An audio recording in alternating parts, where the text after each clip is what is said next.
শহীদদের স্বপ্ন বাস্তবায়নের জন্য কাজ করে যেতে হবে। শহীদদের চিন্তা এবং তাদের স্বপ্ন যেন অধরা থেকে না যায়। সামনের যে নির্বাচন, সেই নির্বাচন আমরা সবাই বিশ্বাস করছি যে অবাধ সুষ্ঠু নির্বাচন হবে। সেই নির্বাচনে জনগণ যাদেরকেই ভোট দেবে তাদেরকেই শুধুমাত্র ভোট আর নির্বাচন আর ক্ষমতায় আসার মধ্যেই সীমাবদ্ধ ছিল না সব কিছু। শহীদদের স্বপ্নও তাই নয়। আমাদের গণতন্ত্রের চর্চা এবং এর কার্যপ্রক্রিয়াকে মজবুত করতে হবে, যাতে আর কখনোই কোনো ফ্যাসিবাদের উত্থান না হয়, আর যাতে কখনোই গণতন্ত্রের গলা টিপে এটিকে মৃত লাশ বানানোর প্রচেষ্টা যাতে কেউ না নিতে পারে। এদেশের প্রত্যেকটি মানুষই ইন্ডিভিজুয়াল এক একজন শক্তি। গণতন্ত্রে নাগরিক স্বাধীনতার যে নিশ্চয়তা দেওয়া হয়েছে, সেই নিশ্চয়তা পূরণ করতে হবে আমাদের এই গণতান্ত্রিক আন্দোলনের বিজয়ের পরের পথ চলার মধ্যে দিয়ে। আমরা এর আগেও বলেছি, নানা বিবাদ থাকবে, সমালোচনা থাকবে, পরস্পরের সাথে আমরা ঝগড়াও হতে পারে, কিন্তু বৃহত্তের স্বার্থে আমরা যাতে এক থাকতে পারি, এক হতে পারি, আমাদের সেটাও মনের মধ্যে থাকতে হবে। আমাদের একদিকে রাষ্ট্রীয় স্বাধীনতা, সার্বভৌমত্ব সুরক্ষা এবং বহুদলীয় গণতন্ত্রের পথ চলা, এই দুটার সম্মিলনেই বাংলাদেশের শহীদদের স্বপ্নের যে দেশ, সেই দেশ গড়ে তোলা সম্ভব। আমাদেরকে সেটির জন্যই কাজ করতে হবে। আমাদেরকে শুধু ক্ষমতায় আসতেই হবে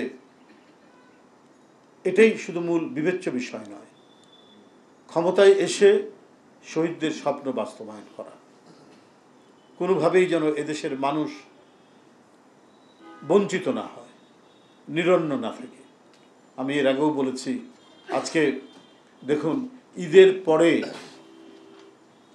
মোটা চালের দাম বাড়ছে 5 থেকে 6 টাকা, সরু চালের দাম সেটাও বাড়ছে 72 থেকে 75 টাকা কেজি, 50 থেকে 60 টাকা কেজি মোটা চাল।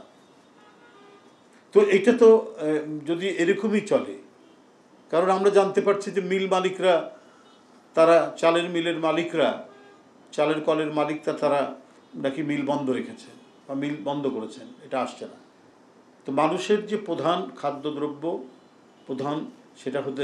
সেটা হলো চাল।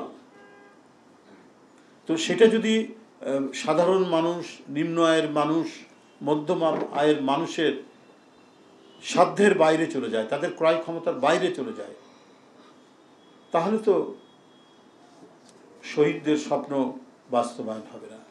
আমাদেরকে গরিব মানুষ থেকে শুরু করে প্রত্যেকটি শ্রেণী পেশার মানুষ যাতে কোনো রকমে 3 বেলা খেতে পারে, সেই ব্যবস্থাটা তো নিশ্চিত করতে হবে। আজকে অর্থনীতির স্থবিরতা কথা সবাই বলছেন, অর্থনীতিবিদরা। এখানে বিভিন্ন নিত্য প্রয়োজনীয় জিনিসের দাম বাড়ছে, যদিও অনেক কিছু শক্ত ভূমিকা পদক্ষেপের কারণে মূল্যস্ফীতি কিছুটা কমেছে, কিন্তু বিনিয়োগ তো হচ্ছে না। আর বিনিয়োগ না হওয়ার কারণে কোনো কর্মসংস্থান নেই। কর্মসংস্থান একরকম আটকে গেছে।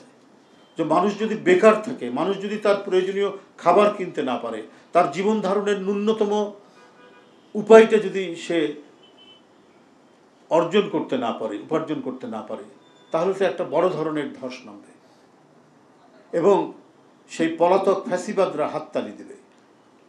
তো সুতরাং আমাদেরকে সামগ্রিক দেশ, জাতি এবং তাদের বেঁচে থাকা, তাদের জীবনযাপন এবং একটু উন্নততর সুখী বাংলাদেশ গড়ে তোলার জন্যই আমাদের প্রচেষ্টা নিতে হবে।